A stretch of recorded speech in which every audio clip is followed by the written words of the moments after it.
د افغان امنیتي ځواکونو خبرداری د عبدالله ډلې ته او شمالي ټلوالې ته د چې افغان امنیتي ځواکونو څه ویلي دي ویډیو را سره تر اخره پورې وګورئ.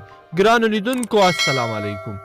د هیواد امنیتي ځواکونو وروستیو موازي ګمارنو ته په اشاره ګډه اعلامیه خپره کړې ده او خبرداری یې ورکړی دی چې د ناپیزه قوانینو پر بنسټ پر دولتي تاسیساتو برید، غصب او تخریب او همدارنګه د دولتي بنسټونو په کاري چارو کې خنډ رامنځته کول ملي خیانت او جرم بلل کیږي.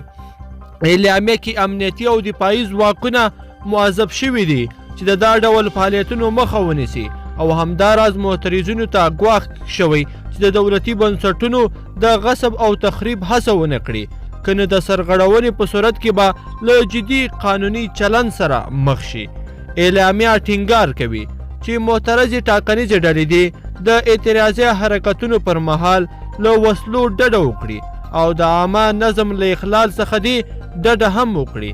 دا په داسې حال کې ده چې د ثبات او همپالنې ډلې په وروستیو کې د سرپل ترڅنګ بغلان ولایت ته هم خپلوالي ګمارلی دی او ځینو ښارونو کې داسې لوحې نصب کړي دي چې پکې عبدالله ته د منتخب ولسمشر خطاب شوی دی.